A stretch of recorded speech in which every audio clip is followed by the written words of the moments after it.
Hello, and welcome to Historical Humans Reads, where we take primary sources and bring them to your screen.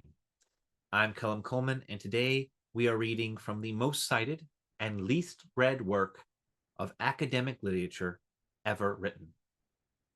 With over 10,000 citations by anthropologists, architects, and biologists alike, it is an early example of a truly interdisciplinary work whose broad scope has allowed it to serve as a baseline citation for over a century, despite much of its content having become outdated or replicated in other, newer works.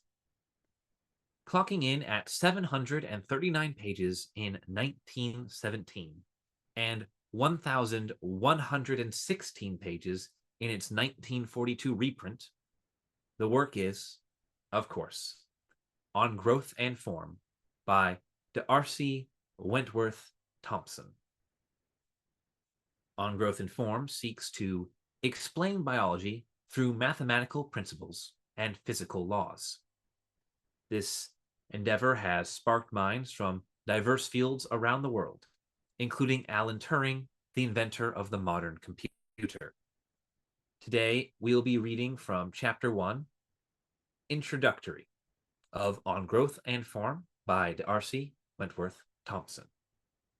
And with that, let's begin. Of the chemistry of his day and generation, Kant declared that it was a science, but not a science. For that the criterion of physical science lay in its relation to mathematics. And 100 years later, Dubois-Reymond, profound student of the many sciences on which physiology is based, recalled and reiterated the old saying, declaring that chemistry would only reach the rank of science in the high and strict sense when it should be found possible to explain chemical reactions in the light of their causal relation to the velocities, tensions, and conditions of equilibrium of the component molecules.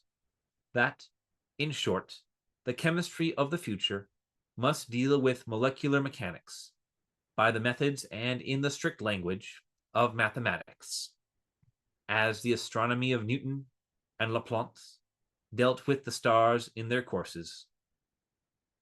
We know how great a step has been made towards this distant and once hopeless goal, as Kant defined it, since von Hoff laid the firm foundations of a mathematical chemistry and earned his proud epitaph, Physicam Chemiae Ordinix.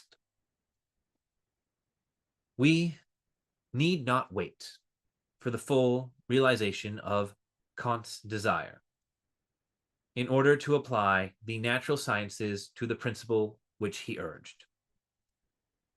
Though chemistry falls short of its ultimate goal in mathematical mechanics, nevertheless, physiology is vastly strengthened and enlarged by making use of chemistry, as of the physics of the age. Little by little, it draws nearer to our conception of a true science. With each branch of physical science which it brings into relation with itself, with every physical law and every mathematical theorem which it learns to take into its employ. Between the physiology of Haller, fine as it was, and that of Helmholtz, Ludwig, Claude Bernard, there was all the difference in the world.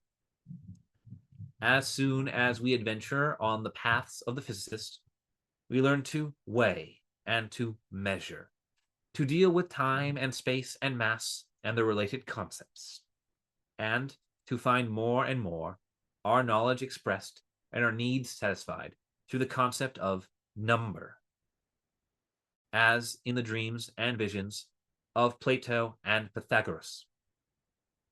For modern chemistry would have gladdened the hearts of those great philosophic dreamers. But the zoologist or morphologist has been slow, where the physiologist has been long eager to invoke the aid of the physical or mathematical sciences. and the reasons for this difference lie deep and in part rooted in old traditions. The zoologist has scarce begun to dream of defining, in mathematical language, even the simpler organic forms, when he finds a simple geometrical construction, for instance the honeycomb, he would fain refer to it sacral instinct or design rather than to the operation of physical forces. When he sees in snail or nautilus or tiny foraminiferal or radiolarian shell a close approach to the perfect sphere or spiral, he is prone, of old habit, to believe that it is, after all, something more than a spiral or a sphere, and that in this something more there lies what neither physics nor mathematics can explain. In short, he is deeply reluctant to compare the living with the dead, or to explain by geometry or by dynamics the things which have their part in the mystery of life. Moreover, he is little inclined to feel the need of such explanations or of such extension of his field of thought. He is not without some justification if he feels that, in admiration of nature's handiwork, he has an horizon open before his eyes as wide as any man requires. He has the help of many fascinating theories within the bounds of his own science, which, though a little lacking in precision, serve the purpose of ordering his thoughts and of suggesting new objects of inquiry.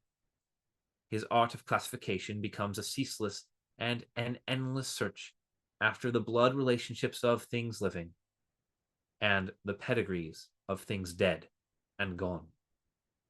The facts of embryology become for him, as Wolf von Baer and Fritz Müller proclaimed, a record not only of the life history of the individual, but of the annals of its race. The facts of geographical distribution, or even of the migration of birds, lead on and on to speculations regarding lost continents, sunken islands, or bridges across ancient seas. Every nesting bird, every ant hill or spider's web displays its psychological problems of instinct or intelligence. Above all, in things both great and small, the naturalist is rightfully impressed and fully engrossed by the peculiar beauty which is manifested in apparent fitness or adaptation. The flower for the bee, the berry for the bird. Time out of mind, it has been the way of the final cause by the teleological concept of end, of purpose, or of design, in one or another of its many forms, for its moods are many, that men have been chiefly wont to explain the phenomena of the living world. And it will be so, well, men have eyes to see and ears to hear withal. With Galen, as with Aristotle, it was the physician's way. With John Ray, as with Aristotle, it was the naturalist's way. With Kant, as with Aristotle, it was the philosopher's way. It was the old Hebrew way, and has its splendid setting in the story that God made every plant of the field before it was in the earth, and every herb of the field before it grew. It is a common way and a great way, for it brings with it a glimpse of a great vision, and it lies deep as the love of nature in the hearts of men. This has been an excerpt from On Growth and Form on Historical Humans Reads. If you enjoyed this video and would like to hear more excerpts from original texts, please subscribe to be notified of the next one. If there is a work you would like to hear, be sure to like this video and leave a comment listing it below. Thank you for listening.